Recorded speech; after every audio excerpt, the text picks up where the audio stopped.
Hello guys, welcome back to YouTube channel electrical stuff for you. दोस्तों, आज की हमारी इस वीडियो का टॉपिक है कि ट्रांसफार्मर का फुल लोड करंट कैसे निकालें। दोस्तों, आपने 3 फेज ट्रांसफार्मर देखे होंगे जो कि हमारे घरों के पास ऐसे 2 खंभों के ऊपर लगे होते हैं। तो दोस्तों, उसकी कोई ना कोई कैपेसिटी होती है कि जैसे मान लीजिए 25 kVA का ट्रांसफार्मर होता है, ऐसे ही 63 kVA का ट्रांसफार्मर होता है, 100 kVA का ट्रांसफार्मर होता है और इसके बाद 250 kVA का ट्रांसफार्मर भी होता है, ऐसे ही 400 kVA, 750 kVA, 1000 kVA। तो as per requirement of load हम ट्रांसफार्मर को अपने घरों के पास लगाते हैं कि जैसे मान लीजिए कि यहाँ पर बड़ी कॉलोनी हो, कि यहाँ पर बड़ा कम्प्लेक्स हो, तो वहां पर लोड ज्यादा होगा तो वहां पर हम बड़ा ट्रांसफार्मर लगाएंगे कि जैसे 250 kVA का ट्रांसफार्मर लगा दिया। और अगर घर थोड़े कम हो फिर हम 100 kVA का ट्रांसफार्मर भी लगा सकते हैं। और अगर मान लीजिए 10-15 घर हो तो उसके लिए हम 25 kVA का ट्रांसफार्मर भी लगा सकते हैं, क्योंकि ये इसकी अलग अलग कैपेसिटी है लोड लेने की।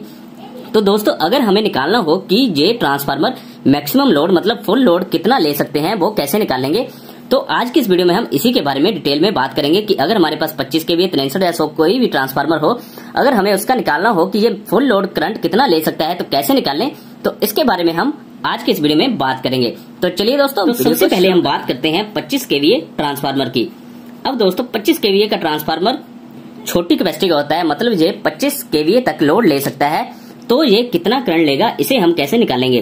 तो दोस्तों, सबसे पहले एक सिंपल सा फॉर्मूला है ट्रांसफार्मर में, √3 into voltage into current equal to KVA। अब दोस्तों देखिए, यहां पर जो √3 आया है ये हमारा इसलिए आया है क्योंकि ये 3 फेज का ट्रांसफार्मर है और ये हमारी वोल्टेज है। B का मतलब है वोल्टेज, ऐसे ही I का मतलब है करंट, और हमें करंट ही निकालना है क्योंकि हमें फुल लोड करंट निकालना है। ठीक है दोस्तों, अब जो हमारे पास KVA है ये हमारी इसकी ट्रांसफार्मर की कैपेसिटी होती है, जैसे इस केस में यहाँ पर 25 है। ठीक है दोस्तों, अब दोस्तों होता क्या है कि ये जो कैपेसिटी है ये KVA में है।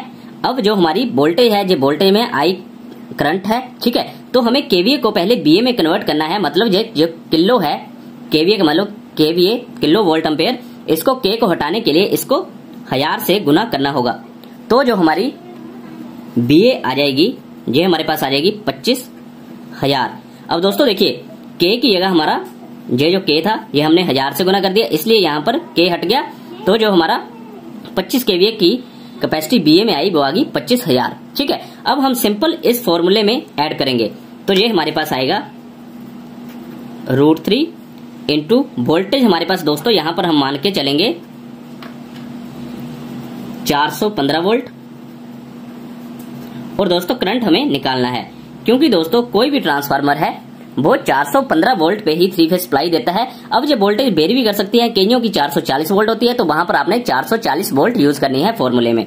अब दोस्तों यहाँ पर इस फॉर्मूले में हम इन वैल्यूज को डालते हैं, तो यहाँ पर √3, अब जो हमारी वोल्टेज है वो है 415 वोल्ट और ये हमें करंट निकालना है।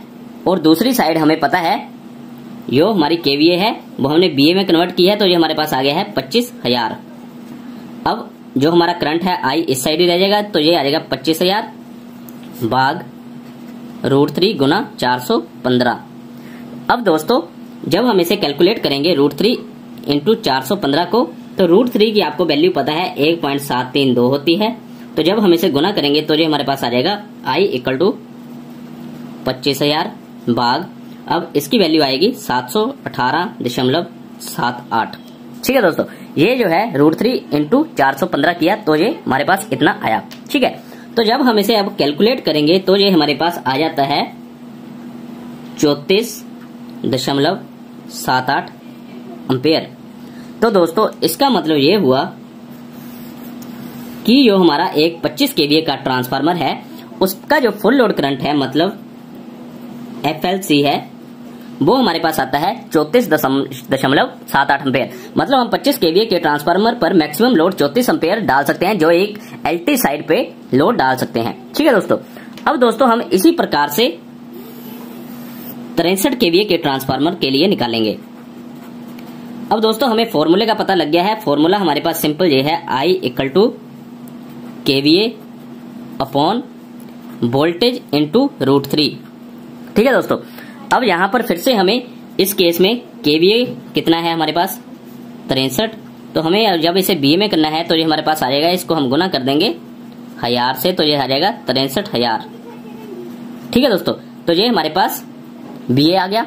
अब हम फिर से इस फॉर्मूले में इन वैल्यूज को डालते हैं। I = BA हमारे पास है 63,000। अब बात करेंगे 415 वोल्ट है, क्योंकि वोल्टेज तो सेम ही रहेगी, फिर चाहे 25 kVA का ट्रांसफार्मर हो, चाहे 63 kVA का ट्रांसफार्मर हो, चाहे 100, 250 कोई भी ट्रांसफार्मर हो, 3 फेज सप्लाई में 415 वोल्ट मान के चलेंगे। अब अगर आप 415 की जगह 440 लेना चाहते हो तो आप चेंज कर सकते हो, तो आपकी कैलकुलेशन चेंज हो जाएगी और उस हिसाब से आपका फुल लोड करंट निकल जाएगा। तो यहाँ पर फिर से हम √3 से मल्टीप्लाई करेंगे। अब हमें पता है कि जो हमारी ये वाली वैल्यू है ये आती है 718.78। तो फिर सिंपल हमें 63,000 को अब 718.78 से डिवाइड कर देना है। तो जब हम इसे डिवाइड करेंगे तो ये हमारे पास आता है 87.64 एम्पेयर। इसका मतलब I = अप्रोक्स 88 एम्पेयर। तो दोस्तों यहां से हमें पता लग रहा है कि जो हमारा 63 kVA का ट्रांसफार्मर है उसका जो फुल लोड करंट है वो है 88 एम्पेयर। मतलब हम 63 kVA के ट्रांसफार्मर पर मैक्सिमम 88 एम्पेयर तक लोड डाल सकते हैं। अब ऐसे ही हम 100 kVA ट्रांसफार्मर के लिए निकालेंगे। तो दोस्तों फिर से फॉर्मूला हमें पता है, I = kVA divided by voltage into √3। तो सबसे पहले हमें kVA को BA में कन्वर्ट करना है, तो यहां पर kVA है 100। अब हम क्या करेंगे, इसको गुना कर देंगे 1000 से।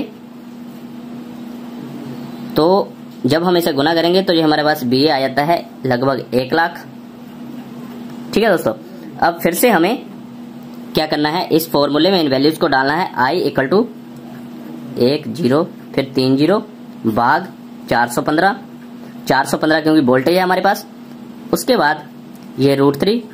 अब दोस्तों आपको √3 की वैल्यू पता है, ये होती है 1.732। तो जब हम इसे गुना करेंगे फिर से हमें पता है कि 415 गुना √3 करते हैं तो ये हमारे पास आ जाता है 718.78। ये आ गया 718.78, क्योंकि यहां पर भी हमने निकाला था, ऐसे ही यहां पर भी निकाला था। तो दोस्तों अब जब हम इसे कैलकुलेट करेंगे तो ये हमारे पास आ जाता है 139.12 एम्पेयर। तो दोस्तों अप्रोक्स ये हमारे पास आ गया I = 139 एम्पेयर। तो इसका मतलब ये हुआ कि जो हमारा 100 kVA का ट्रांसफार्मर है वो फुल लोड करंट लेगा 139 एम्पेयर। मतलब हम 139 एम्पेयर तक एक 100 kVA के ट्रांसफार्मर पे लोड डाल सकते हैं। इसी प्रकार से दोस्तों अगर हमें 250 kVA का फुल लोड करंट निकालना है तो सेम फॉर्मूले में हम वैल्यूज डालेंगे और 250 kVA का निकाल लेंगे। ऐसे ही कोई भी कैपेसिटी का, फिर चाहे वो 1000 kVA का ट्रांसफार्मर हो, हम किसी भी कैपेसिटी के ट्रांसफार्मर का फुल लोड करंट निकाल सकते हैं। अब दोस्तों ये LT साइड का फुल लोड करंट है, मैं यहाँ पर लिख देता हूँ LT साइड का फुल लोड करंट है। ऐसे ही अगर हमें HT साइड का फुल लोड करंट निकालना हो तो उसके लिए मैं नेक्स्ट वीडियो बना दूंगा, जिसमें आपको मैं HT साइड का फुल लोड करंट निकालना कैसे निकालते हैं उसके बारे में बात करेंगे। तो दोस्तों आई होप आपको ये वीडियो यूजफुल लगी होगी। अगर आपका कोई भी क्वेरीज हो तो आप कमेंट सेक्शन में कमेंट करके पूछ सकते हो। तो दोस्तों अगर आपको ये वीडियो अच्छी लगी हो तो इसे लाइक और शेयर जरूर करें और ऐसी और वीडियोस के लिए मेरे चैनल को सब्सक्राइब जरूर कर लें। Thank you guys.